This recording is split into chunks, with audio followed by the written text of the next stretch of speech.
Webinar online క్లాస్కి స్వాగతం సుస్వాగతం. 2 జిల్లాల గౌరవ విద్యాశాఖ అధికారి గారికి మరియు సబ్జెక్ట్ ఇన్ఛార్జ్లకి, సబ్జెక్ట్ కోఆర్డినేటర్స్కి, ఆర్పీస్కి, టెక్నికల్ పర్సన్స్ అందరికీ నమస్కారం సార్. సాంఘిక శాస్త్రము బోధన నేటి సమాజానికి ఎంత ఆవశ్యకమైనదో నేడు జరుగుతున్న వివిధ సామాజిక ఘటనలు తెలియజేస్తున్నాయి. నివసిస్తున్న ప్రాంతం లేదా సమాజం ఏదైనా కానివ్వండి, ఈ సమాజంలో వ్యక్తిని ఉత్తమ పౌరునిగా తీర్చిదిద్ది తద్వారా ఉత్తమ సమాజాన్ని గురుతర బాధ్యత సాంఘిక శాస్త్రంది మరియు సాంఘిక శాస్త్ర ఉపాధ్యాయులది. ప్రస్తుత పరిస్థితుల్లో ఏ పాఠం బోధిస్తున్నా బోధన అభ్యసన ఫలితాలు, ఎంపిక, నిర్వహణ మరియు మూల్యాంకనము అనే ప్రక్రియను సమర్థవంతంగా నిర్వహించుకోవడం అవసరం. అభ్యసన ఫలితాలు సాధించడానికి ఎంపిక చేసుకున్న బోధనా వ్యూహాలు మరియు బోధనోపకరణాలు ఐసీటీని ఉపయోగించుకుంటూ మంచి ఫలితాలు సాధించాల్సి ఉంటుంది. సూర్యాపేట మరియు ఖమ్మం జిల్లాలో ఉత్తమ ఉపాధ్యాయులు ఉన్నారు. మరింతగా మనలను కార్యోన్ముఖులను చేయడానికి చేసేలా ఉంటాయి. కావున అందరూ ఈ యొక్క ఆన్లైన్ క్లాసెస్ను ఉపయోగించుకోవాలని కోరుకుంటూ, ఇప్పుడు ఈరోజు సెషన్కు మనకు లెర్నింగ్ అవుట్కమ్స్ మీద ఈ 4 days ట్రైనింగ్ ఉంది. దీనిలో భాగంగా ఫస్ట్ రోజు మనకి ఈరోజు క్లాస్కి మన ఆర్పీగా కొప్పుల కిరణ్ కుమార్ సారు ఎండ్లపల్లి సూర్యాపేట జిల్లా నుంచి మనకు ఈ లెర్నింగ్ అవుట్కమ్స్లో ఎగ్జాంపులర్స్తో 8th క్లాస్ నుంచి ఒక టాపిక్ తీసుకొని ఏ విధంగా బోధన అభ్యసన ఫలితం సాధించాలనేటువంటి దాన్ని వివరిస్తారు. వారిని ఈ కార్యక్రమానికి ఆహ్వానిస్తూ వారిని సెషన్ కంటిన్యూ చేయవలసిందిగా కోరుతున్నాను. సార్ గుడ్ ఆఫ్టర్నూన్ సార్ అందరికి. గుడ్ ఆఫ్టర్నూన్ సార్, ఈరోజు నేను ప్రధానంగా 8th క్లాస్ నుంచి ఒక టాపిక్ ని ఎంపిక చేసుకొని ఎగ్జాంపులర్ ద్వారా ఎలా లెర్నింగ్ అవుట్కమ్స్ రాబట్టాలి, ఆ ఎగ్జాంపులర్ ని క్లాస్ రూమ్ యాక్టివిటీగా ఎలా ప్రెజెంట్ చేయాలనేది ఈరోజు పీపీటీ ద్వారా నా ప్రెజెంటేషన్ ఇవ్వబోతున్నాను. సార్ కొంచెం స్క్రీన్ షేర్ ఆప్షన్ ఇచ్చారా?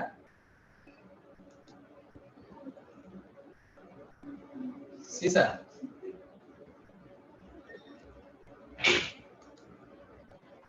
ఇచ్చామంటే ట్రై చేయండి sir.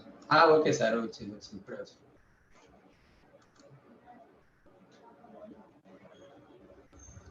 Right.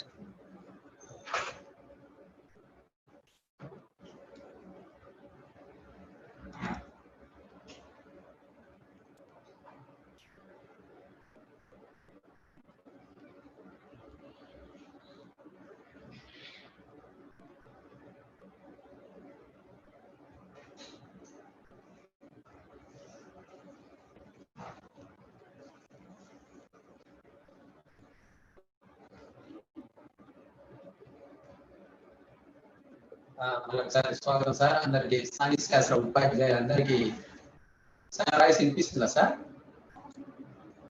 Sir clear sir వినిపిస్తుంది. స్లైడ్ షో పెట్టుకోండి సార్, జూమ్ చేయండి మరి.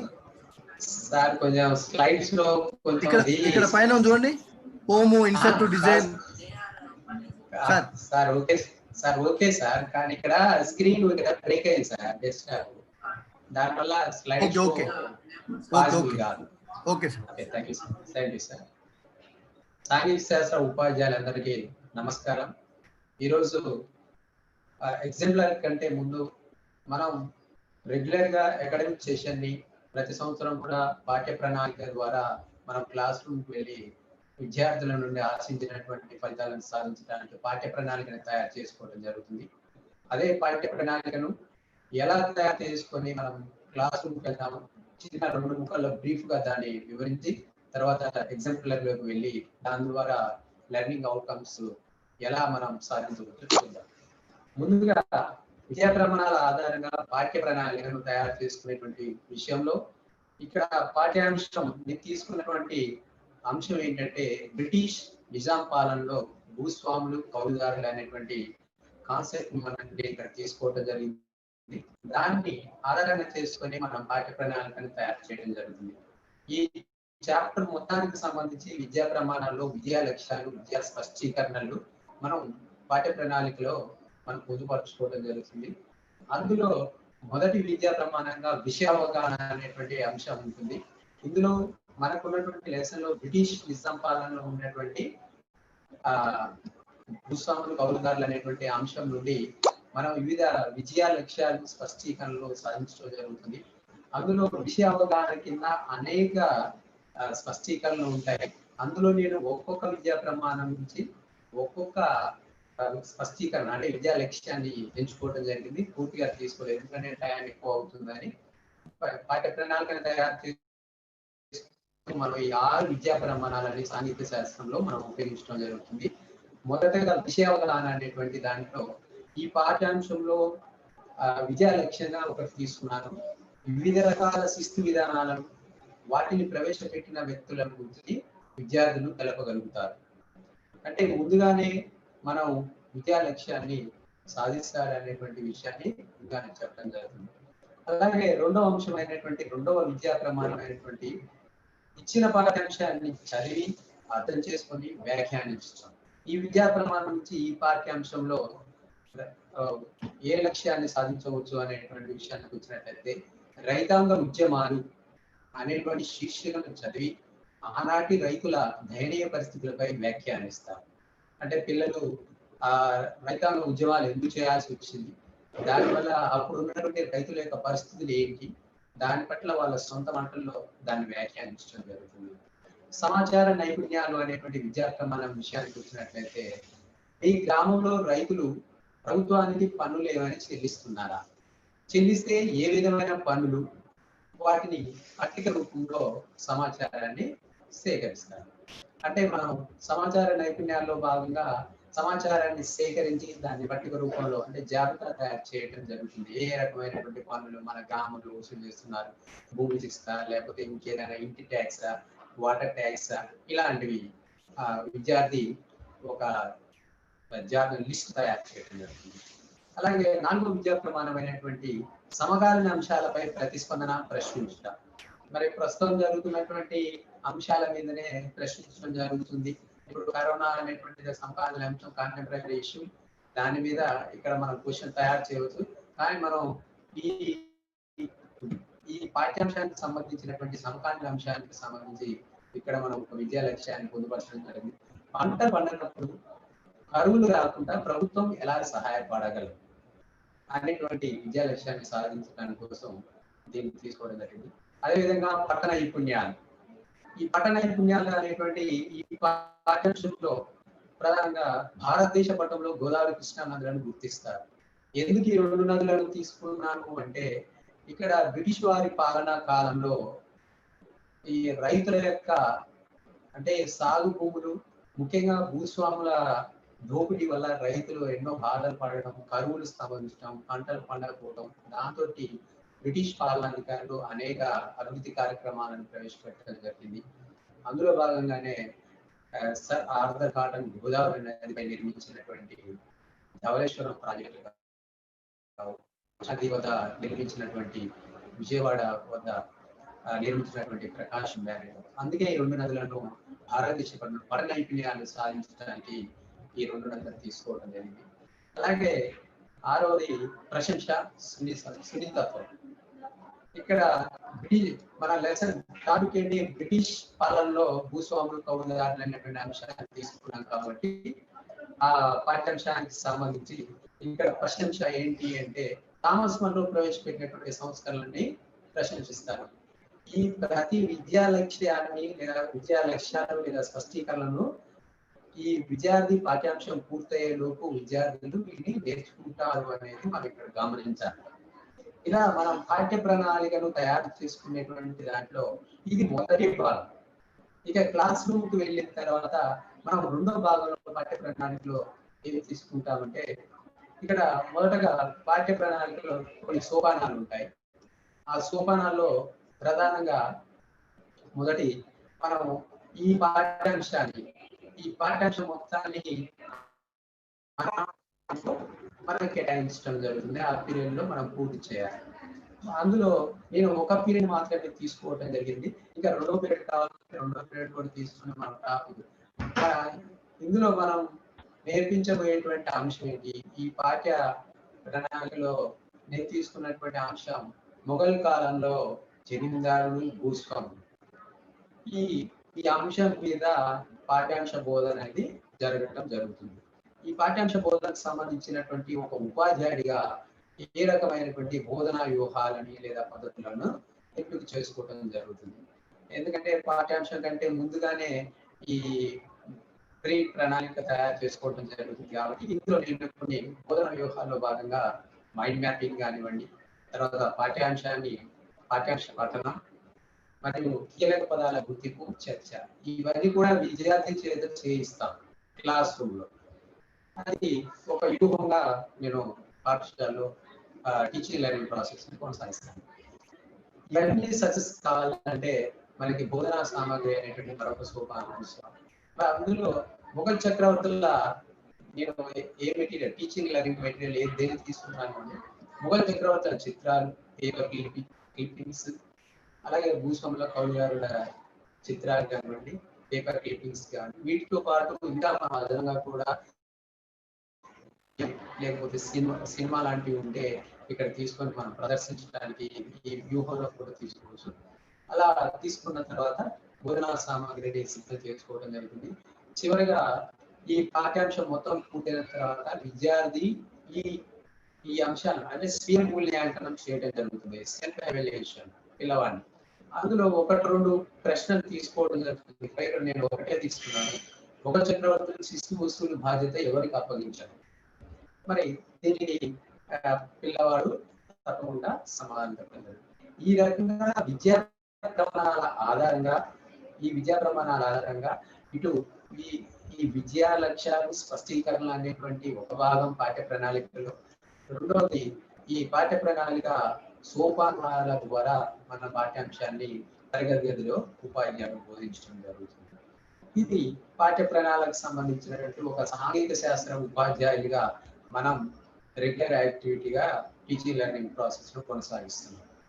మరి ఈ లెసన్ లో ఈ 8th క్లాస్ లో 10th లెసన్ తీసుకుంటే బ్రిటిష్ నిజాం పాలనలో భూస్వాములు కౌలుదారులు అనేటువంటి అంశంలో నేను ఇందులో 2 అంశాలు ఉన్నాయి. ఒక అంశాన్ని మాత్రమే తీసుకోవడం జరిగింది. బ్రిటిష్ పాలనలో భూస్వాములు కౌలుదారులు అనేటువంటి దాని ఒక ఎగ్జాంపులర్ ద్వారా నేను ఇక్కడ ఎగ్జాంపులర్ ని ప్రజెంట్ చేయబోతున్నాను. మరి ఎగ్జాంపులర్ అంటే క్లియర్ గా మీనింగ్ అంటూ సపరేట్ గా ఏం లేదు. ఉదాహరణ అంటాం దాన్ని. అంటే బెస్ట్ మోడల్, ఒక అప్రాప్రియేట్ మోడల్ గా ఎగ్జాంపులర్ ని తీసుకోవడం. ఎందుకంటే పాఠ్య ప్రణాళికలో మన విద్యా ప్రమాణాల ఆధారంగా పాఠ్యాంశ బోధన అనేది కొనసాగుతుంది.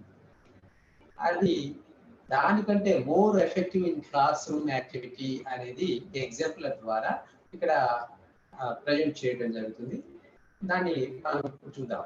ఇది ఎగ్జాంపులర్ లో కూడా కొన్ని సోపానాలు ఉంటాయి. స్టెప్స్ ఆఫ్ ఎగ్జాంపులర్ అంటే ఒక ఎగ్జాంపులర్ ని తయారు చేయడానికి మనకి ఇప్పుడు పాఠ్య ప్రణాళికకు ఎలాగైతే మనం విద్యా ప్రమాణాలను తీసుకున్నాం, అలాగే బోధన సోపానాలను తీసుకుని ఎలాగైతే తయారు చేసుకున్నామో ఈ ఎగ్జాంపులర్ ని కూడా తయారు చేయడానికి ఖచ్చితంగా మనం కొన్ని స్టెప్స్ తీసుకోవడం జరుగుతుంది. ఆ సోపానాలు ఏంటంటే, ఒకటి ఉపోద్ఘాతం అంటే పరిచయ కార్యక్రమం. పరిచయం అంటే ఇక్కడ ఏముంటుంది, విద్యార్థికి ఆల్రెడీ ఈ పాఠ్యాంశానికి సంబంధించిన అంశం పట్ల తమ పెద్దవాళ్ళ ద్వారా కావచ్చు, లేకపోతే తాతలు, తండ్రులు, నానమ్మలు, అమ్మమ్మలు వాళ్ళ ద్వారా విన్నటువంటి విషయాలు కావచ్చు, స్నేహితుల ద్వారా, బంధువుల ద్వారా కావచ్చు, వాడికి ఆల్రెడీ కొంత అనుభవం అనేది ఉంటుంది అనేది మీకు కింద స్టెప్ లో వస్తుంది. అందులో చూద్దాం. తర్వాత రెండవ అంశం ఆశించిన అభ్యసన ఫలితాలు. మనం ఇంకా అసలు ఈ ప్రోగ్రామ్ అంతా కూడా ఈ 5 రోజుల కార్యక్రమంలో ప్రధానంగా మనకి డిఓ గారు నిర్దేశించినటువంటి అంశం లెర్నింగ్ అవుట్కమ్స్ ఎలా సాధించాలి, ఏ పాఠ్యాంశానికి ఏ లెర్నింగ్ అవుట్కమ్స్ ఉంటాయి అనేది. ఆ లెర్నింగ్ అవుట్కమ్స్ సంబంధించి ఈ బ్రిటిష్ పాలనలో భూస్వాములు కౌలుదారులు అనేటువంటి అంశంలో ఎలాంటి ఆశించిన అభ్యసన ఫలితాలు ఉన్నాయో మనం చూద్దాం. తర్వాత మూడవ సోపానం విద్యార్థుల పూర్వ జ్ఞాన పరిశీలన లేదా అనుభవాలు. విద్యార్థులకి ఆల్రెడీ కొంత అనుభవం ఉంటుంది. అనుభవం ద్వారా అయినా మనం వాళ్ళ యొక్క అనుభవ పూర్వ జ్ఞానాన్ని పరిశీలించవచ్చు. కొన్ని ప్రశ్నల ద్వారా అయినా పూర్వ జ్ఞానాన్ని వాళ్ళని పరిశీలించ. ఇది ఒకటైతే ఇక 4వ సోపానం అయినటువంటి ఉపాధ్యాయుడి బోధనా వ్యూహాలు ప్రణాళిక. ఉపాధ్యాయుడిగా అసలు ఈ పాఠాన్ని ఈ ఎగ్జాంపులర్ కి వాయిస్ సంబంధించినటువంటి సార్ వాయిస్ రావట్లేదు సార్. అసలు ఆగిపోయిందా? వాయిస్ అయిపోలేదు, కొంచెం పెద్దగా వేస్తాను. ఫుల్ ఉంది సార్. వస్తుంది. ఓకే ఓకే, నో ప్రాబ్లం, కానీ కంటిన్యూ. 100% ఉంది సార్. ఓకే, కొద్దిగా దగ్గర పెట్టుకోండి. తర్వాత ఉపాధ్యాయుడి బోధనా వ్యూహాలు, ప్రణాళిక. ఈ ఎగ్జామ్ అనేది సక్సెస్ చేసేటువంటి భాగంలో ఉపాధ్యాయుడి యొక్క బోధనా వ్యూహాలు, పద్ధతులే ప్రధానమైనటువంటి భూమికను పోషిస్తాయి. ఇక తర్వాత స్టెప్ విషయానికి వచ్చినట్లయితే విద్యార్థి అభ్యసన అనుభవాలు.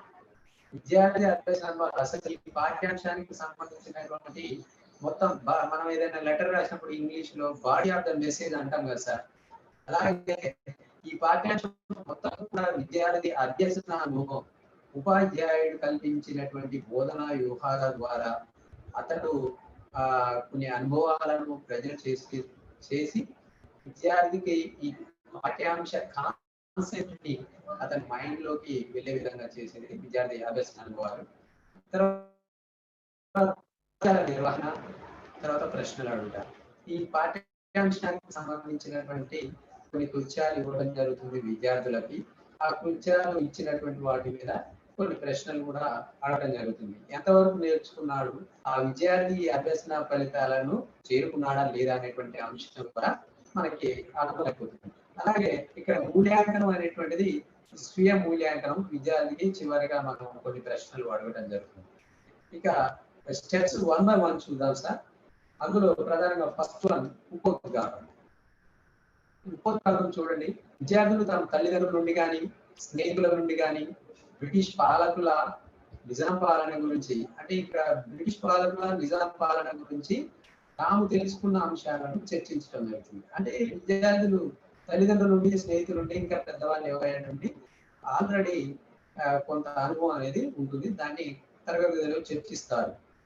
అలాగే విశ్లేషించుకోవటం కూడా జరుగుతుంది. ఇంకా దీంట్లో భారతదేశాన్ని వివిధ రాజవంశాల వారు పరిపాలించారని, ఆ తర్వాత విదేశీయుల వ్యాపార నిమిత్తం కంపెనీల పేరుతో వచ్చి ఇక్కడ మన రాజులపై ఆధిపత్యం సాధించి రాజ్యాధికారాన్ని స్థాపించుకున్నటువంటి విధానాన్ని విశ్లేషించుకుంటారు. తర్వాత భారతదేశ పథంలో హైదరాబాద్ సంస్థానాన్ని గుర్తిస్తారు. ముఖ్యంగా వివిధ రాజవంశాల వారు పరిపాలించారని మనకి ఇక్కడ చెప్పడం జరుగుతుంది. మరి 6వ తరగతిలో కానీ 7వ తరగతిలో కానీ మన భారతదేశాన్ని పూర్వం నుంచి అనేక రాజవంశాల వారిని పరిపాలించడం జరిగింది. మనకి 6వ తరగతి పాఠ్యపుస్తకంలో చూసినట్లయితే మౌర్యులు కానివ్వండి, తర్వాత గుప్తులు కానివ్వండి, వీళ్ళని మొదటి రాజ్యాల్లో మనం నేర్చుకోవడం జరిగింది.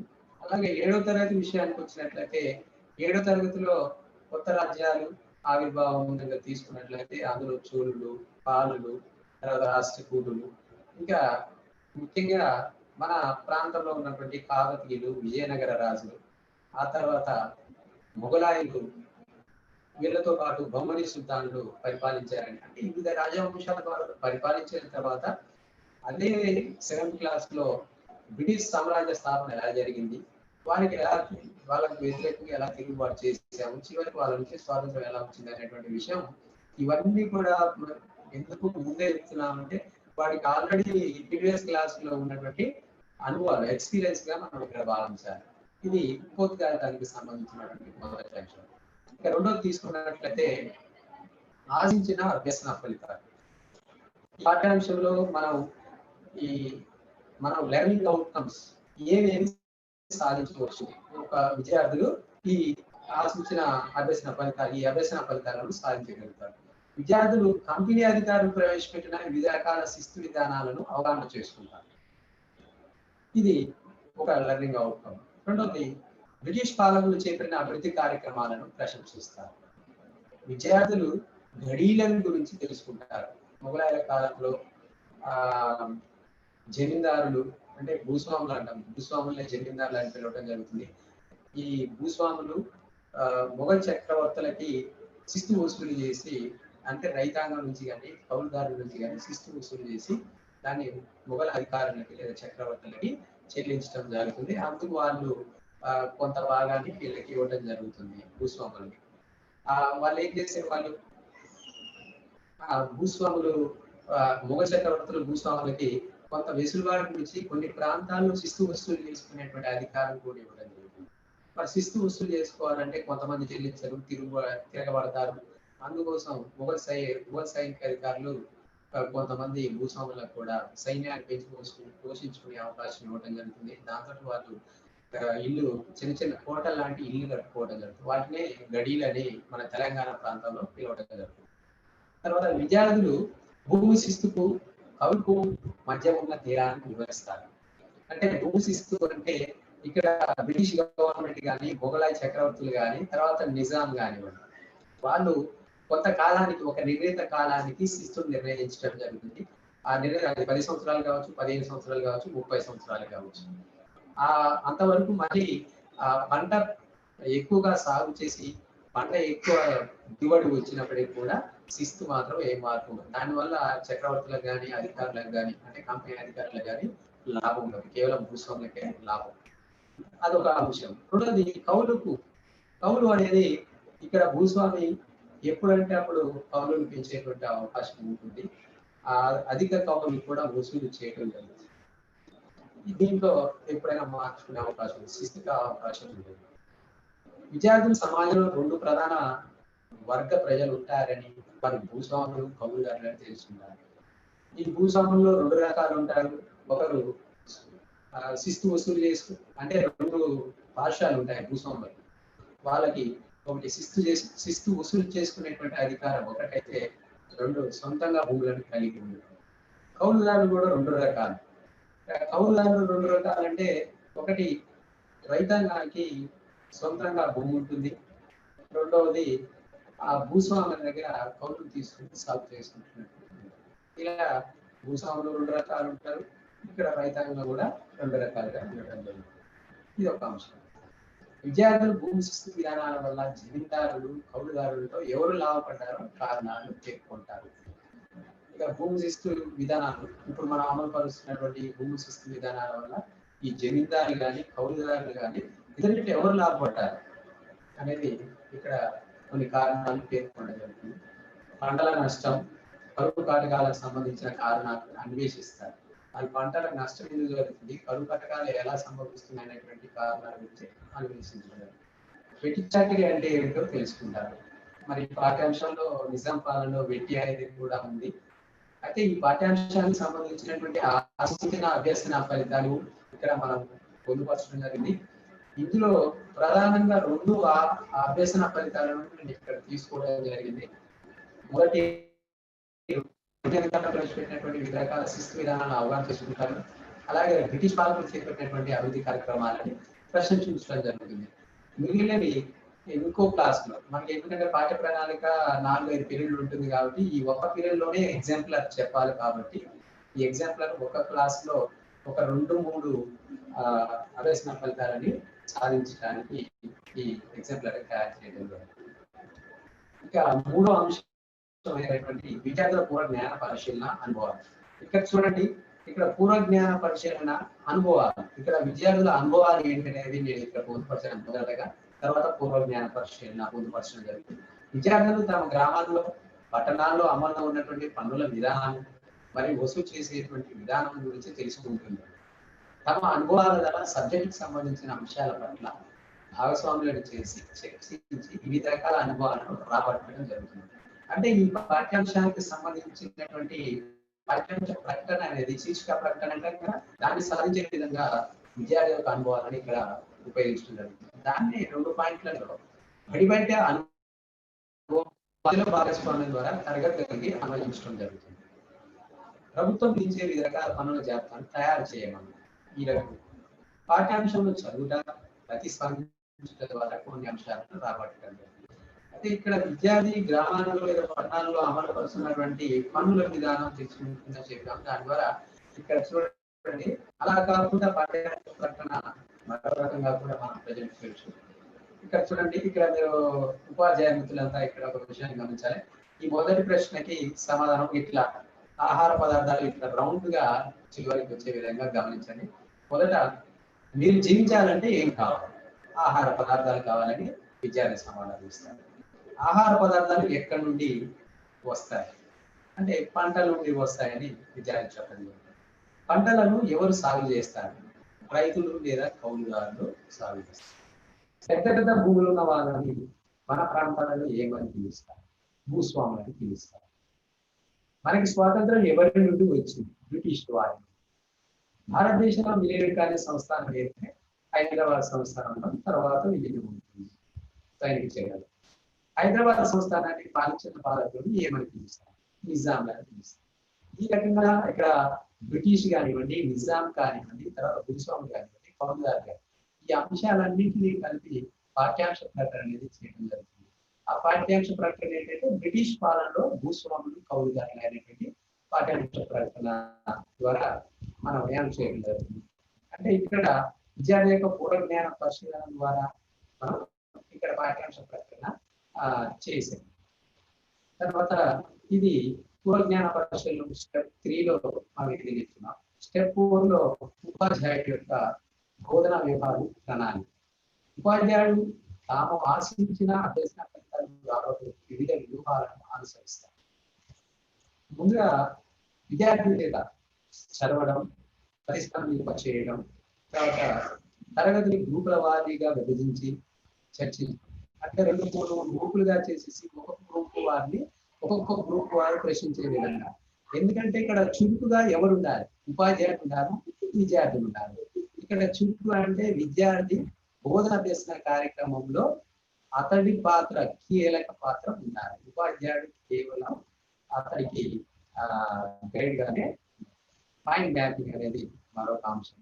ఏదైనా పాఠ్యాంశాన్ని ఇప్పుడు భూస్వాములు అని మనం మైండ్ మ్యాపింగ్ చేసినప్పుడు మళ్ళా మనం ఏమైనా 4-5 క్వశ్చన్లు అడిగితే వాటికి ఆన్సర్ చెప్పడం జరుగుతుంది. పీపీటీ ప్రెజెంటేషన్ ఏమైనా ఉంటే మనం ఇప్పుడు పవర్ పాయింట్ ప్రెజెంటేషన్ ఇప్పుడు ఏదైతే ప్రజెంట్ చేస్తున్నామో అలాంటి ఏమైనా తయారు చేసుకుంటే వాటిని కూడా ప్రజెంట్ చేయవచ్చు. తర్వాత ఆడియో వీడియో క్లిప్స్ ఏవైనా వీడియోలు కానీ ఉన్నట్లయితే వాటిని ప్రజెంటేషన్ చేయడం జరుగుతుంది. అంటే ఇక్కడ సినిమాను ప్రదర్శించడం, ప్రయాణ సినిమాని ఇక్కడ మెన్షన్ చేశాను. యాక్చువల్లీ ఇది నిజాం పాలనలో భూస్వాములు కౌలుదారులు అనేటువంటి నెక్స్ట్ టాపిక్ కి అన్వయించడం జరిగింది. ఇలా మన ఉపాధ్యాయుడు తాను ఆశించిన విద్యార్థుల నుంచి ఆశించినటువంటి అభ్యసన ఫలితాలను సాధించడానికి అనేక వ్యూహాలను, పద్ధతులను ముందుగానే ప్రణాళికాబద్ధంగా తయారు చేసుకుని తరగతిలోకి వెళ్ళిన తర్వాత ప్రజెంట్ చేయడం జరిగింది. తర్వాత ఉపాధ్యాయుడి బాధ్యత తర్వాత ఇక విద్యార్థి అభ్యసన అనుభవాలు. అంటే ఇదంతా కూడా క్లాస్ రూమ్ యాక్టివిటీ. ఈ 5 సోపానం ఏదైతే ఉందో ఇదంతా కూడా క్లాస్ రూమ్ యాక్టివిటీగా మనం భావించాలి. ఎందుకంటే పేజీ నెంబర్ ఇక్కడ మనం మొత్తం పాఠ్యాంశాన్ని పిల్లవాడి చేత చదివించడం జరుగుతుంది. అంటే పేజీ నెంబర్ 109 నుంచి 115 వరకు పిల్లల చేత చదివించి భావాలను గుర్తింపచేసి పుస్తకంలో విషయాలను పరిశీలింపజేసి గ్రూపుల్లో చర్చింపచేయడం, మాట్లాడించడం ద్వారా అవగాహన పెంపొందిస్తారు. ఇలా అవగాహన తెలుసుకోవడానికి కొన్ని ప్రశ్నలు కూడా అడతాం. ఇక్కడ ఉదాహరణకు 2 ప్రశ్నలు తీసుకోవడం మర్చిపోయి ఇంకా అనేక ప్రశ్నలు కూడా ఇక్కడ తీసుకోవచ్చు. మనం ఓరల్గా అడుగుతుంటాం కాబట్టి ఎన్ని ప్రశ్నలైనా అక్కడ ప్రజెంట్ చేసేటువంటి అవకాశం ఉంది. గడీలని వేటికి అంటారు అని ప్రశ్నించడం జరుగుతుంది మనం. తర్వాత కుత్కాస్ అనగానేమి, మొఘల్ ప్రభుత్వానికి జమీందారులు ఏం చేసేవాళ్ళు, దానికి ప్రతిఫలంగా వాళ్ళకి ఏం లభించేది అనేటువంటి అంశం. ఇది ఈ పాఠ్యాంశంలో మనకి మొదట ఇంట్రడక్షన్ లో మొఘలాయ కాలంలో, మొఘలాయ చక్రవర్తుల కాలంలో భూస్వాములు కౌలుదారులు అనేటువంటి అంశానికి సంబంధించిన అంశం. తర్వాత దీనికి సంబంధించినటువంటి ఒక వీడియో ఉంది.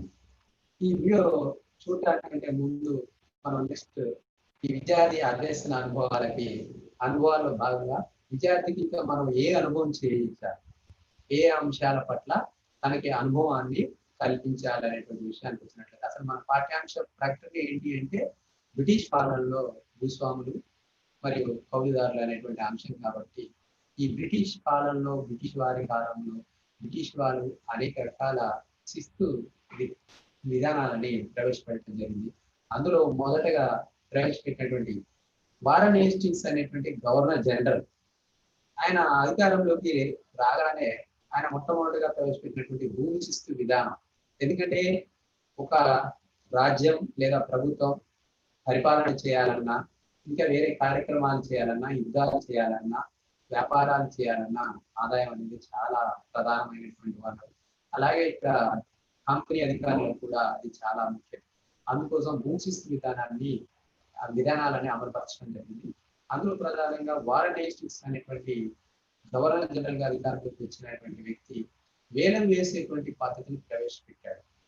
అయితే ఈ వేలం వేసేటువంటి పద్ధతి ఈ విఫలం కావడం జరిగింది. ఈ అనేక మోసాలకు గురవుతుంది. భూస్వాములు చేసేటువంటి దోపిడీల కారణంగా కౌలుదారులు అనేక దానివల్ల అది విఫలమైంది. అది సరిగా సక్సెస్ కాలేదనేటువంటి ఉద్దేశంతో తర్వాత అధికారంలోకి వచ్చినటువంటి కారన్ వాలిస్. ఈ కారన్ వాలిస్ అనేటువంటి గవర్నర్ జనరల్ వచ్చిన తర్వాత ఆయన శాశ్వత శిస్తు నిర్ణయ పద్ధతి అనేటువంటి శిస్తు విధానాన్ని ప్రవేశపెట్టడం జరిగింది. శాశ్వత శిస్తు నిర్ణయ పద్ధతి ఆ వేలం వేసేటువంటి పద్ధతిని కొంచెం మార్చి ఇతడు ఈ శాశ్వత శిస్తు నిర్ణయ పద్ధతిని అమలు పరచడం జరిగింది. ఈ శాశ్వత శిస్తు నిర్ణయ పద్ధతిలో ప్రధానంగా 20 నుంచి 30 సంవత్సరాల వరకు ఎవరైతే నిబంధనల ప్రకారం ఆ వేలం వేసే పద్ధతి ద్వారా ఎంత మొత్తం అయితే పన్ను శిస్తు చెల్లించాలో ఆ శిస్తుని చెల్లించడానికి అంగీకరిస్తారో వాళ్ళకి ఈ శిస్తును వసూలు చేసుకునేటువంటి అధికారం.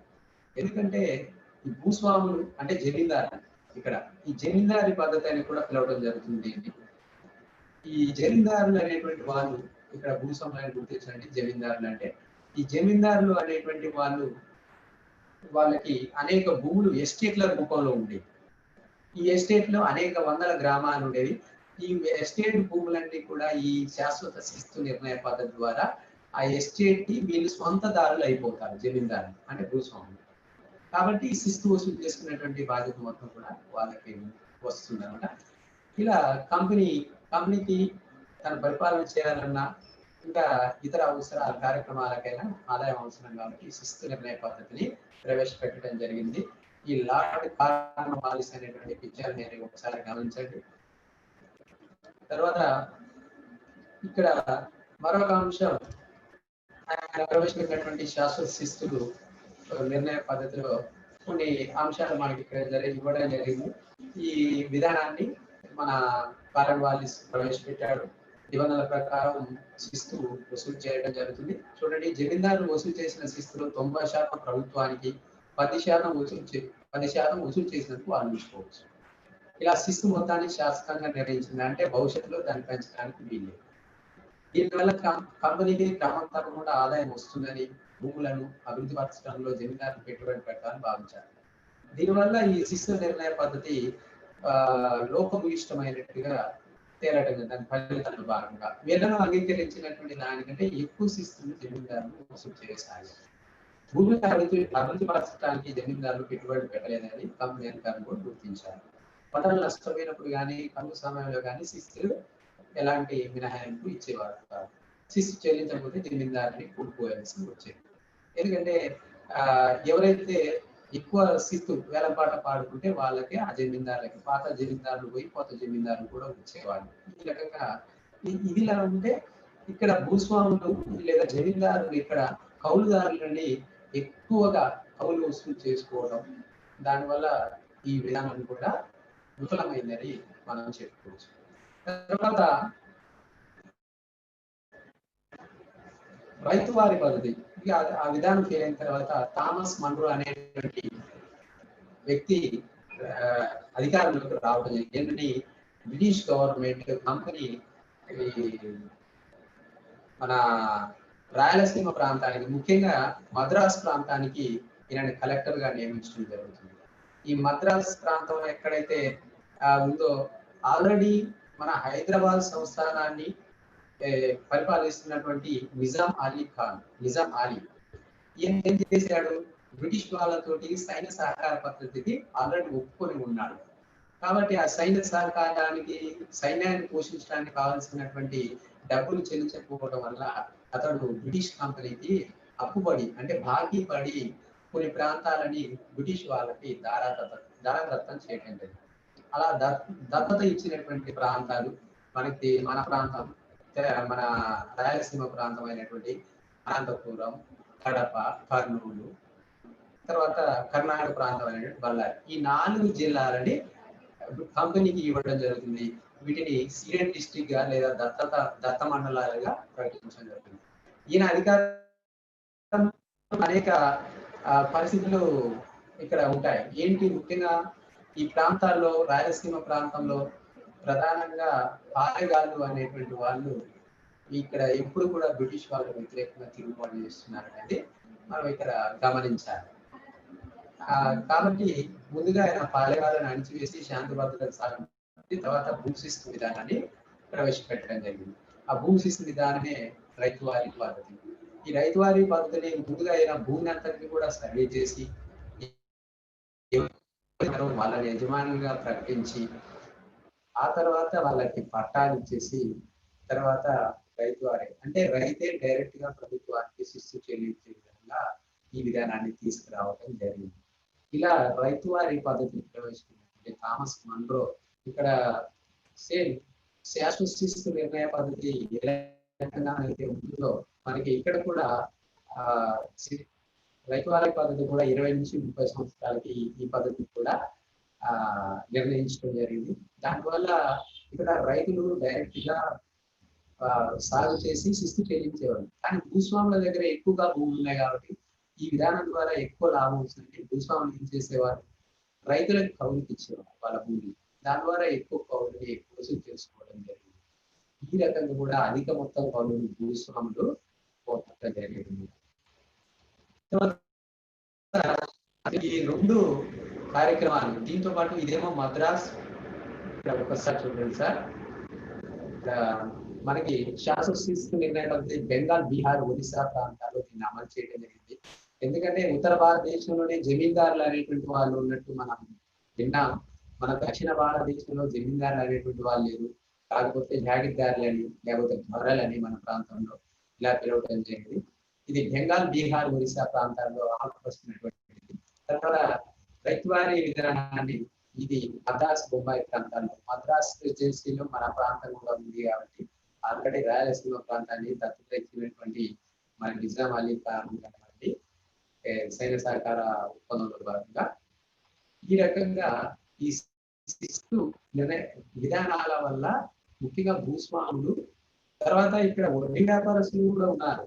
ఎందుకంటే రైతులు శిస్తు చెల్లించలేనటువంటి సందర్భంలో వడ్డీ వ్యాపారస్తుల దగ్గర అప్పులు చేసి చివరికి ఆ అప్పులు చెల్లించలేక ఆ వడ్డీ వ్యాపారస్తులు కోర్టులకు వెళ్ళి వాళ్ళ యొక్క అప్పులని చెల్లించుకునేలా చేసేవారు. దాంతో కౌలుదారు కానీ రైతులు కానీ వాళ్ళ యొక్క భూముల గురించి వేరే ఊళ్ళు కూడా వెళ్ళిపోయినటువంటి సందర్భాలు ఉన్నాయి. అంటే ఇక్కడ దయనీయమైనటువంటి పరిస్థితుల్లో కౌలుదారులు లేదా రైతాంగం మనం ఇక్కడ గమనించాలి. తర్వాత ఇంకా మరొక శిస్తు విధానాన్ని కూడా ఇక్కడ బ్రిటిష్ వారు అమలు పొందుపరచలేదు. మహల్వారీ విధానం ఇది ఉత్తరప్రదేశ్ కానీ ఢిల్లీ, పంజాబ్ ప్రాంతాల్లో అమలుపరిచినటువంటిది. ఒక గ్రామంలో పెద్ద ఉంటాడు, గ్రామం మొత్తానికి సంబంధించినటువంటి రైతులకు సంబంధించినటువంటి శిస్తు మొత్తం దాన్ని వసూలు చేసి దాన్ని ప్రభుత్వానికి చేర్చాడు. ఆ పెద్దనే మహల్ అంటారు. అందుకే దాన్ని మహల్వారీ పద్ధతి అని కూడా పిలవడం జరుగుతుంది. ఇలా అనేక అంశాలను బ్రిటిష్ వాళ్ళు శిస్తు విధానాలను అమలుపరచడం జరిగింది. ఇదంతా కూడా ఇంకా ఇందులో భాగంగా ఈ శిస్తు విధానాల వల్ల ఇటు భూస్వాములు కానీ లేకపోతే రైతాంగం కానీ ఆ భూములని అభివృద్ధి పరచడానికి ఎలాంటి పెట్టుబడి పెట్టలేదు. ఒకవేళ భూస్వాములు కనుక రైతులు కనుక ఎవరైనా పెట్టుబడి పెట్టి ఏదైనా మరమ్మతులు కనుక చేసినట్లయితే సాగు పెరుగుతుంది. సాగు పెరిగితే ఏం చేస్తారు, శిస్తు ఎక్కువ, కౌలు ఎక్కువగా చెల్లించాల్సి వస్తుంది భూస్వాములు. అందుకోసం భూస్వాములే కౌలు ఎక్కువ తీసుకుంటాం, పండించిన పంటలో వాళ్ళకి ఏం లాభం లేదు కాబట్టి వాళ్ళు కూడా ఎలాంటి అభివృద్ధి కార్యక్రమాలు చేపట్టలేదు. అలాగే భూస్వాములు కూడా ఒకవేళ వాళ్ళు కనుక ఏమైనా అభివృద్ధి కార్యక్రమాలు చేపడితే వాళ్ళని వెంటనే ఆపేసేవాళ్ళు. ఎందుకంటే వీళ్ళు హక్కుల కోసం ఎక్కడ పోరాటం చేసేవాళ్ళు, హక్కుల కోసం ఎక్కడ పోరాటం చేస్తారని వాళ్ళని కూడా ఎలాంటి పనులు చేయలేదు.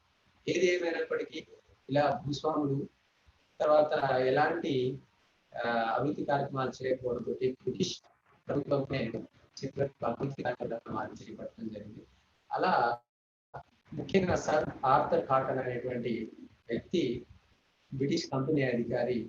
ఈయన అధికారంలోకి వచ్చినప్పుడు 1833 సంవత్సరంలో మన తూర్పు గోదావరి జిల్లా అంటే 2 గోదావరి ఉభయ గోదావరి జిల్లాల్లో కరువు ఏర్పడింది.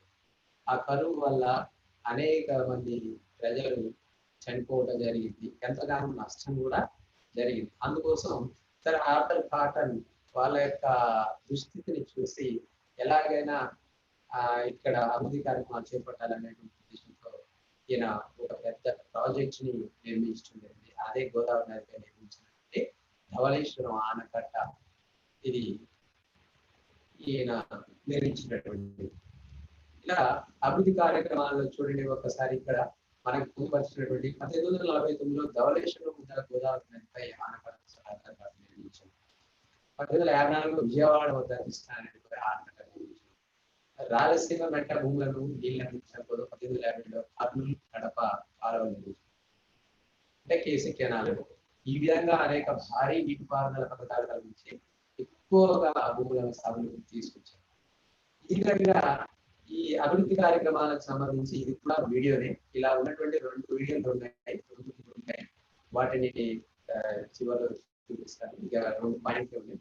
తర్వాత స్టెప్ విషయానికి వచ్చినట్టు 7వ స్టెప్, సారీ 6వ సోపానం విషయానికి వచ్చినట్టే కృత్యాల నిర్వహణ ప్రశ్నలు అడుగుతారు.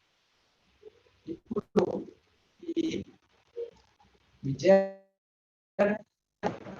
ఈ 5వ సోపానమైనటువంటి మనకి విద్యార్థికి సంబంధించినటువంటి ఈ 5వ విద్యార్థి అభ్యాస అనుభవాల్లో భాగంగా ఇప్పుడు మనం పాఠ్యాంశం మొత్తం ఇప్పుడు చెప్పినటువంటి శిస్తు విధానాలు కానివ్వండి, తర్వాత అభివృద్ధి కార్యక్రమాలు కానివ్వండి, ఇవన్నీ విద్యార్థి అభ్యాస అనుభవం. అంటే క్లాస్ రూమ్ యాక్టివిటీలో ఇవన్నీ పిల్లవాడు స్వయంగా నేర్చుకునే విధంగా మనం మనం చెప్పాం కదా, చిత్రాలను పరిశీలింపజేసి గ్రూపుల్లో చర్చింపజేయడం, మాట్లాడించడం, అవగాహన పెంపొందించడం, తర్వాత వాళ్ళకి కొన్ని ప్రశ్నలు అడిగితే దాని నుంచి ఏం నేర్చుకున్నారనేది మనకి అర్థమవుతుంది. ఈ విద్యార్థి అభ్యాస అనుభవాల్లోనే ఈ పాఠ్యాంశం మొత్తం ఉంటుంది. తర్వాత ఈ పాఠ్యాంశం 6వ సోపానం అంటే కృత్యాల నిర్వహణ ప్రశ్నలను అడుగుతారు. విద్యార్థులు చదివిన పాఠ్యాంశంపై అంటే ఇంతకుముందు అభ్యాస అనుభవాలు అన్నాం కదా, అవగాహనను పరిశీలించడం ఉపాధ్యాయుడు క్రింది ప్రశ్నలు అడుగుతారు. మరి ఎంతవరకు కృత్యం ఇస్తున్నాం అన్నమాట ఒక యాక్టివిటీ. అందులో భాగంగానే రైతువారి స్థిరీకరణ వల్ల రైతులు, భూస్వాములు, బ్రిటిష్ పాలకులు, ఇలా ముగ్గురులో అంటే ఇక్కడ రైతులంటే కౌలుదారులు కూడా బాగా వస్తాయి. ఈ ముగ్గురులో బ్రిటిష్ పాలకులు ఎవరు లబ్ధి పొందారు? ఈ సమాధానానికి కారణాలు ఇవ్వండి. పిల్లవాడు ఆల్రెడీ కొంత అనుభవాన్ని పొంది ఉంటాడు కాబట్టి క్లాస్ రూమ్లోనే వెంటనే 1-2 వాక్యాల్లో తన యొక్క సమాధానాన్ని ఇవ్వడం జరుగుతుంది. తర్వాత బ్రిటిష్ పాలనను జమీందారులు సమర్థించారా, వ్యతిరేకించారా? మీ సొంత మాటల్లో వ్యాఖ్యానించారు. అంటే బ్రిటిష్ పాలన బాగుందని జమీందారులు అన్నారా లేకపోతే వ్యతిరేకించారా అనేటువంటిది మరొక క్వశ్చన్ ఇవ్వడం జరిగింది. ఇలా ఇవ్వచ్చు. ఇంకో కృత్యాన్ని కూడా మనం వేరే రూపంలో ఇంకొక 1 వర్డ్ ఆన్సర్ లో కూడా మనం క్వశ్చన్స్ అడగవచ్చు. 2-3 కృత్యాలు కూడా ఇక్కడ మనం ఇచ్చుకునేటువంటి ఎగ్జాంపుల్ ఇచ్చుకునేటువంటి అవకాశం ఉంటుంది. తర్వాత ఫైనల్ గా స్వీయ మూల్యాంకన విషయానికి వచ్చినట్లయితే 7వ స్టెప్ విషయానికి వచ్చినట్లయితే ఇక్కడ పూర్తిగా స్వీయ మూల్యాంకనం విద్యార్థి పాఠ్యాంశం నుంచి నేర్చుకునేటువంటి అంశాలకు సంబంధించి మనం ప్రశ్నలు అడగలేదు. అవి ఒకటేమో ప్రశ్న రూపంలో అడిగాను అంటే మిగతాది మల్టిపుల్ చాయిస్ క్వశ్చన్స్ కింద ఇక్కడ తీసుకోవడం జరిగింది. చూడండి ఒకసారి, వ్యవసాయాన్ని విస్తరించడంలో కానీ మెరుగుపరచడంలో కానీ రైతులు పెట్టుబడులు ఎందుకు పెట్టలేదు? ఇది ప్రశ్న అడగడం జరుగుతుంది. దానికి కారణం చాలా స్పష్టంగా విద్యార్థులు చెప్తారు. ఎందుకంటే రైతులు ఏమైనా పెట్టుబడులు పెడితే పెరిగిన కౌలు మొత్తం భూస్వాములు తీసుకుంటున్నారు అనేటువంటి ఒక ఆన్సర్ వస్తుంది. ఒకవేళ పెట్టుబడి పెట్టి దాన్ని ఏమైనా మరమ్మతులు చేసినట్లయితే అది డెవలప్ అయితే వాడు భూస్వామికి వ్యతిరేకంగా నా భూమి నేను సాగు చేశాను, నేను పెట్టుబడులు పెట్టానని ఇప్పుడు తిరగబడతాడేమో, అంటే పోరాటం చేస్తాడేమో సాగు హక్కుల కోసం అని భూస్వాములు కూడా అడ్డుపడుతుంటారు అనేటువంటి 2 వాక్యాల్లో తనకు సమాధానం ఇవ్వగలరు. భూస్వాముల సొంత భూములను ఏమంటారు? ఇక్కడ మనకి పేష్కష్, సర్పేకాస్, ఖుద్కాస్, ఈలికాస్. ఇక్కడ భూస్వాముల సొంత భూముల్ని మనం ఈ ఖుద్కాస్ అనేటువంటి ఆన్సర్ చెప్పడం జరుగుతుంది. ఎందుకంటే పేష్కష్ అనేటువంటిది నిజాం పాలనలో అక్కడ ఉన్నటువంటి జాగీర్దారులు కానీ, ఇనాందారులు కానీ, సంస్థానాధీశులు కానీ, సంస్థానదారులు కానీ వాళ్ళు పన్ను వసూలు చేసి నిజాంలకు చెల్లించేటువంటి దాన్ని పేష్కష్ అంటాం. సర్పేకాస్ అంటే నిజాంకి సొంతంగా ఉన్నటువంటి భూముల్లో తనకు వచ్చేటువంటి శిస్తు. ఇది ఖుద్కాస్ భూస్వాములకు ఉన్నటువంటి సొంత భూముల్లో వాళ్ళు వసూలు చేసే సొంత భూముల్ని ఖుద్కాస్త్ అని పిలవడం. ఇంకా మరొకటి శాశ్వత శిస్తు నిర్ణయ పద్ధతిని ఎప్పుడు ప్రవేశపెట్టారు? ఈ శాశ్వత శిస్తు నిర్ణయ పద్ధతిని 1793లో కార్న్వాలిస్ అనేటువంటి బ్రిటిష్ గవర్నర్ జనరల్ ప్రవేశపెట్టడం జరిగింది. ఇలా మనకి మూడు లెక్కల ద్వారా విద్యార్థి నుంచి మనం ఆశించినటువంటి ఏవైతే ఈ పాఠ్యాంశ బోధనకు సంబంధించి 2 అంశాలు నేను ఇక్కడ సెలెక్ట్ చేసుకోవడం జరిగింది. అభ్యసన ఫలితాలు ఆశించినటువంటి అభ్యసన ఫలితాల్లో 2 విద్యార్థులు కంపెనీ అధికారులు ప్రవేశపెట్టినటువంటి వివిధ రకాల శిస్తు విధానాలను అవగాహన చేసుకుంటారు. ఒకటి బ్రిటిష్ పాలకులు చేపట్టినటువంటి అభివృద్ధి కార్యక్రమాలను ప్రశంసిస్తారు అనేది మరొక అంశం. ఇలా విద్యార్థులు ఈ ఆశించిన ఫలితాలను, ఎందుకంటే మన రెగ్యులర్ పాఠ్య ప్రణాళిక కంటే కూడా ఈ ఎగ్జాంపులర్ లో ఉన్నటువంటి 7 సోపానాల ద్వారా ఇంకా మోర్ ఎఫెక్టివ్ గా పిల్లవాడిని భాగస్వామి చేసి మనకు కావలసినటువంటి అంశాన్ని రాబట్టడానికి ఎక్కువ అవకాశం ఉంటుంది. అందుకోసమే ఎగ్జాంపులర్ అనేటువంటి దాన్ని ఒక అప్రాప్రియేట్ మోడల్ గా నా ఎన్సిఎఫ్ వాళ్ళు ప్రకటించడం జరిగింది. మరి నాస్ రిపోర్ట్ కానివ్వండి, ఎన్సిఎఫ్ కానివ్వండి, మనకి తెలిసినటువంటి అంశాలే. ఈ పాఠ్యాంశానికి సంబంధించి కేవలం విద్యార్థికి అభ్యసన ద్వారాని కలగ చేయడం కోసం, విద్యార్థికి అభ్యసన కోసం కేవలం ఇక డిస్క్రిప్షన్ మాత్రమే కాకుండా మనం కొన్ని వీడియోలను కూడా ఇందులో ఇన్సర్ట్ చేయడం జరిగింది. మరి అందులో ఒక వీడియో ప్లే చేస్తాను, కొంచెం అబ్జర్వ్ చేయండి sir.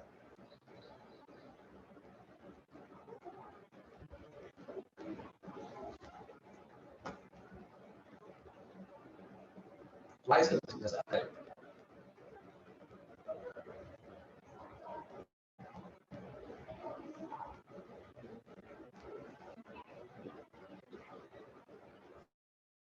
The peasants at that time.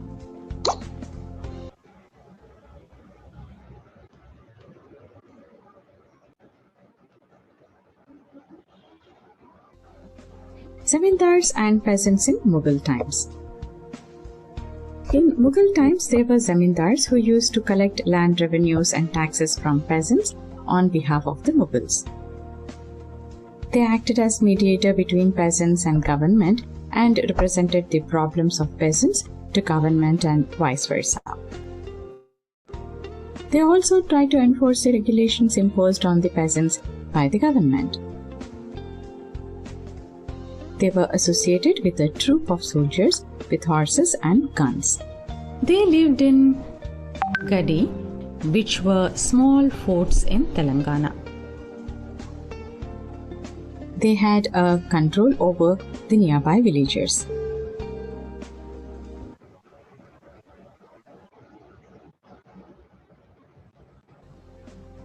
At that time, land was owned sometimes either by zamindars, called self-cultivated land, or khudkasht lands on which laborers worked. Land was given to peasants for fixed rent or share of produce. These were called landlords. The peasants who cultivated their lands were called tenant cultivators. These were tenants of the landlords. So, from this we can understand that zamindars were of 2 types, revenue collectors and landlords.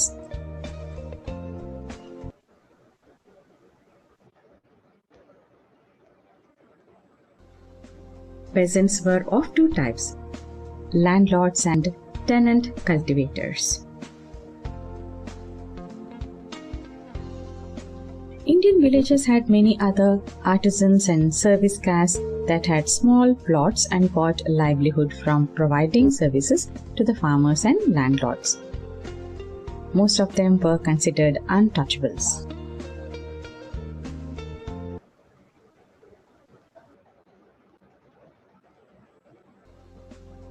Permanent settlement changes introduced by the British. When the British gained control over India, they wanted so much of revenue to finance trade and wars, so they concentrated more on land revenues. This led to ruin of agriculture and killed thousands of people due to famine. Later, British realized it was a mistake and started encouraging agriculture and growing crops which were in demand. They began to feel that investment in land and agriculture has to be improved. But they had a question as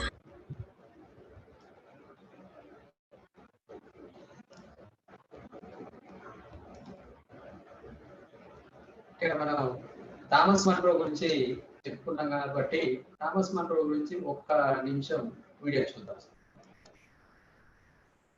ప్రజలకు ఉపయోగపడే సేవా సంస్కరణలు చేసిన వారిని ఎన్నాళ్ళైనా ప్రజల గుండెల్లోనే ఉంచుకుంటారు. అలాంటి వారిలో థామస్ మన్రో ఒకరు. పేరుకు బ్రిటిష్ అధికారి అయిన ఆ జిల్లా వాసుల మధ్యలో మాత్రం నిలిచిపోయారు. కర్నూలు జిల్లా ఆయన సేవలను నేటికి తలుచుకుంటున్న ఇంగ్లీష్ అధికార సర్ థామస్ మన్రోపై మహా న్యూస్ స్పెషల్ రిపోర్ట్. బ్రిటిష్ వారి పరిపాలనా హయాంలో అంటే 1800 సంవత్సరం నుంచి 1807 సంవత్సరం వరకు రాయలసీమ ప్రాంతంలోని కర్నూలు, కడప, అనంతపురం, చిత్తూరు జిల్లాల్లో కలెక్టర్గా పనిచేశారు. తర్వాత 1807 సంవత్సరం నుంచి 1827 వరకు అప్పటి మద్రాసు రాష్ట్ర గవర్నర్గా పరిపాలనా విభాగంలో ఉన్నారు. బ్రిటిష్ వారి పరిపాలనలో థామస్ మన్రో ప్రవేశపెట్టిన అనేక పథకాలు అప్పటి ప్రజలకు చేరువయ్యాయి. మన్రో జమీందారీ వ్యవస్థను రద్దు చేసి రైతువారీ పద్ధతిని తీసుకొచ్చారు. రాయలసీమలోని 4 జిల్లాలకు కలెక్టర్గా పనిచేసిన 7 ఏళ్ల సమయంలో 3 లక్షల పట్టాలను పేద రైతులకు అందజేశారు. రైతులకు భూమిపై యాజమాన్య హక్కులను ఇచ్చి భూములు అమ్ముకోవడానికి అనుమతులు ఇచ్చారు. థామస్ మన్రో సంస్కరణలతో సాగు భూమి గణనీయంగా పెరిగింది. దీంతో ప్రభుత్వ ఆదాయం పెరిగింది. గోదావరి వాసులకు సరద్దర్ కాటన్ ఎలాంటి సేవలు చేశాడో అలాగే రాయలసీమ రైతులకు మాత్రం థామస్ మన్రో రైతు బాంధవుడిగా పేరు తెచ్చుకున్నాడు. ప్రతి ఒక్కరూ చదువుకోవాలనే ధ్యేయంతో అనేక స్కూళ్లు పెట్టారు. కలెక్టర్గా ఉన్న సమయంలో థామస్ మన్రో తెలుగు భాషపై మక్కువ పెంచుకున్నాడు. పూర్తిగా తెలుగు చదవడం, రాయడం నేర్చుకున్నాడు.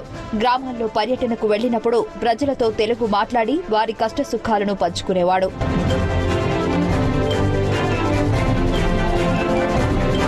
అప్పట్లో రాయలసీమ జిల్లాలో పాలెగాళ్లు ప్రజలపై దౌర్జన్యాలకు పాల్పడేవారు. మన్రో సైన్యం ద్వారా వారి దౌర్జన్యాలను అణిచివేసి పాలెగాళ్లకు పెన్షన్ విధానాన్ని ప్రవేశపెట్టారు. 1827లో మద్రాసు గవర్నర్ గా ఉన్న థామస్ మన్రో అనంతపురం జిల్లా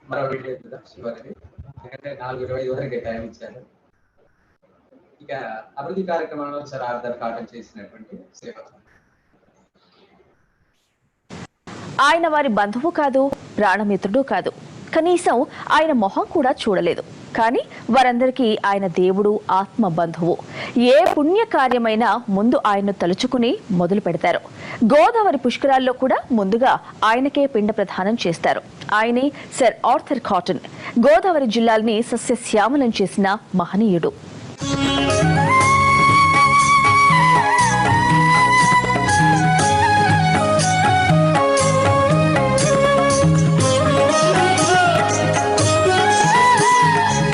మించిన పదం ఏదైనా ఉందా? ఉంటే ఖచ్చితంగా ఆ పదం పెట్టే పిలవాలి సర్ ఆర్థర్ కాటన్. దేవుడు కంటే గోదావరి జిల్లాల వాసులకు ఆయనే ఎక్కువ. నిజమే, కోనసీమను అన్నపూర్ణగా మార్చిన మహానీయుడు సర్ ఆర్థర్ కాటన్. గోదావరి జిల్లాలను సిరుల మాగాణంగా మార్చి గత చరిత్రను తిరగరాశాడు. ఆయన నిర్మించిన ధవళేశ్వరం ఆనకట్టతో గోదావరి జిల్లాల రూపురేఖలే మారిపోయాయి.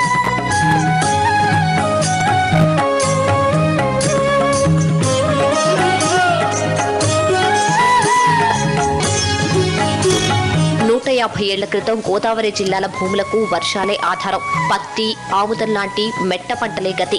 పక్కనే గోదావరి ఉరకలెత్తుతున్నా ఆ నీటిని వినియోగించుకోలేని దుస్థితి. అయితే అతివృష్టి లేకుంటే అనావృష్టి. వర్షాలు లేక పంటలు పండేవి కాదు. పండినా గోదావరి ఉప్పొంగి వాటిని మింగేసే. ఇప్పుడు మనం చూసినటువంటి ఈ వీడియోలో గత అంటే ఇదే నెలలో మనం 8 రోజుల పాటు ఐసీటీ క్లాసులు నేర్చుకోవడం జరిగింది. ఆ ఐసీటీ అనేటువంటిది టిఎల్ఎం గా మనం ఈ రకంగా కూడా ఉపయోగించుకోవచ్చు. మనం ఈ కమ్యూనికేషన్ టెక్నాలజీని ఒక్కసారి మనం ఎగ్జాంపులర్ యొక్క సోపానాల్లోకి ఒక్కసారి బ్రీఫ్ గా చెప్తున్నాం. పాఠ్య ప్రణాళికలో భాగంగా మనం ఎగ్జాంపులర్ ని ఒక క్లాస్ కి సంబంధించి మనం ప్రజెంటేషన్ ఇవ్వడం జరుగుతుంది. ఆ టీచింగ్ లెర్నింగ్ ప్రాసెస్ లో మనం 7 సోపానాలను ఉపయోగించడం జరుగుతుంది. అందులో ముఖ్యంగా ఉపోద్ఘాతం, ఇందులో విద్యార్థులకి ఆల్రెడీ కొంత అనుభవం ద్వారా ఈ పాఠ్యాంశం పట్ల అవగాహన కలిగి ఉందని అనుకుంటాం. అలాగే రెండోది ఆశించిన అభ్యసన ఫలితాలు. మనం ఏవైతే ఎక్స్పెక్టింగ్ లెర్నింగ్ అవుట్కమ్స్ మనం ఆశిస్తామో వాటిని ఈ పాఠ్యాంశం ద్వారా సాధిస్తామని స్పష్టంగా చెప్పడం జరుగుతుంది. మూడవది విద్యార్థుల పూర్వజ్ఞాన పరిశీలన లేదా వారి యొక్క అనుభవాల ద్వారా పాఠ్యాంశానికి సంబంధించినటువంటి అంశాన్ని రాబట్టడం జరుగుతుంది. నాలుగవది ఉపాధ్యాయుడి బోధన వ్యూహాలు లేదా పద్ధతులు లేదా ప్రణాళిక. ఉపాధ్యాయుడు ఈ పాఠ్యాంశాన్ని సక్సెస్ఫుల్ చేయడం కోసం ఈ బోధనా వ్యూహాలని అమలుపరచడం జరుగుతుంది. తర్వాత ఐదవది విద్యార్థి అభ్యాస అనుభవాలు. పూర్తిగా ఉపాధ్యాయుడు ఒక మార్గదర్శకుడిగా ఉండి విద్యార్థి యొక్క పాఠ్యాంశానికి సంబంధించి అభ్యసనానుభవాలని అనుభవం పొందే విధంగా చేయడం జరుగుతుంది ఈ వివిధ రకాలు. తర్వాత కృత్యాల నిర్వహణ, ప్రశ్నలు అడుగుట. ఈ విద్యార్థి అభ్యసన అనుభవాల ద్వారా ఏం సాధించాడు అనేటువంటి దాన్ని ఉపాధ్యాయుడు కొన్ని కృత్యాలను ఇవ్వడం జరుగుతుంది. నేను ఒకటే కృత్యం తీసుకోవడం జరిగింది. ఆ కృత్యానికి సంబంధించినటువంటి ప్రశ్నలు అడిగి ఆ విద్యార్థి ఏం నేర్చుకున్నాడో తెలుసుకుంటాడు. తర్వాత మూల్యాంకనం. ఫైనల్ గా ఈ పాఠ్యాంశం మొత్తం మీద పిల్లవాడికి ఏం అర్థమైంది అనేటువంటి విషయాన్ని, అసలు మనం ఆశించిన అభ్యసన ఫలితాలు సాధించాడా లేదా అనేటువంటి వాటి మీద కూడా మనం కొన్ని ప్రశ్నలు అడిగి మనం అనుకున్నవి సాధించేటువంటి అవకాశం. Thank you sir. నాకు ఈ అవకాశం ఇచ్చినటువంటి డిఓ గారికి, అలాగే సపోర్ట్ చేసినటువంటి టెక్నికల్ టీం వారికి, ముఖ్యంగా ఇంతసేపు దాదాపు గంట సేపు ఎంతో ఓపికతో నా ప్రెజెంటేషన్ విన్నటువంటి సాంఘిక శాస్త్ర ఉపాధ్యాయులకి, ఇతర టెక్నీషియన్స్ అందరికి కూడా ధన్యవాదాలు తెలుపుతూ దీనిపై సలహాల సూచనలు ఇవ్వాలని కోరుతున్నాను. Thank you sir. Good evening all. An excellent presentation given by Kiran Kumar garu. Hats off. మీరు చక్కగా చెప్పారు. SCRT 8వ తరగతి రూపొందించినటువంటి 20 లెర్నింగ్ అవుట్కమ్స్లో 11వ అవుట్కమ్ ఇది. శాశ్వత శిస్తు నిర్ణయ పద్ధతికి రైతువారికి పద్ధతికి మధ్య గల తేడా ఏమని. ఇది NAS ఎగ్జామ్లో కూడా ఒక ప్రశ్న వచ్చింది గతంలో. Question number 5 social sciences. During the Mughal period జప్త్ వాజ్ ఏ. మొఘలుల కాలంలో జప్త్ అనగానే ఏమిటి? Land revenue system, price control method, military system, irrigation system. అంటే ఇది ఒక భూ రెవెన్యూ పద్ధతి, ధరలను అదుపు చేసే పద్ధతి, మిలిటరీ పద్ధతి, ఇరిగేషన్ పద్ధతి, అంటే నీటిపారుదల పద్ధతి. ఇప్పుడు మన సాంఘిక శాస్త్ర ఉపాధ్యాయులందరూ విన్నారు కదా. మీకు 1 ఆన్సర్ అయితే 1 నొక్కండి, 2 అయితే 2 నొక్కండి, 3 అయితే 3, 4 అయితే 4. మొదటిది ల్యాండ్ రెవెన్యూ సిస్టమ్, రెండోది price control method, 3 military system, 4 irrigation system. చక్కని లెసన్ తీసుకున్నారు. 10th లెసన్ 8వ తరగతి నుంచి landlords and 10 British and Mughals. ఇక్కడ ఏంటంటే కొంత భాగము ఆంధ్ర ప్రాంతము బ్రిటిష్ వాళ్ళ పరిపాలన ఉంది, మిగతాది నిజామ్స్ పరిపాలన ఉంది. సో అందువల్ల ఆ 2 డివియేషన్ ఉంది. వచ్చిన క్వశ్చన్స్ పరిశీలిస్తే వాయిస్ క్లారిటీ లేదనే తప్ప పెద్ద క్వశ్చన్స్ ఏమి లేవు. తర్వాత ఆర్పి ఎవరని కొంతమంది చేశారు, నేను వాళ్ళకి సమాధానం ఇచ్చాను. ఇంకేం చెప్పారంటే, సో ఇంతకు మించి పెద్ద ప్రశ్నలు వచ్చినట్టుగా ఏమీ లేదు. ఎనీ హ్యావ్ కిరణ్ కుమార్ గారు చాలా చక్కగా చెప్పారు. మరి ఇది విన్నటువంటి ఖమ్మం సూర్యాపేట జిల్లాల సాంఘిక శాస్త్ర ఉపాధ్యాయులకు మరొకసారి ధన్యవాదాలు తెలియజేస్తూ ముగిస్తున్నాము. Thank you very much. Thank you one and all.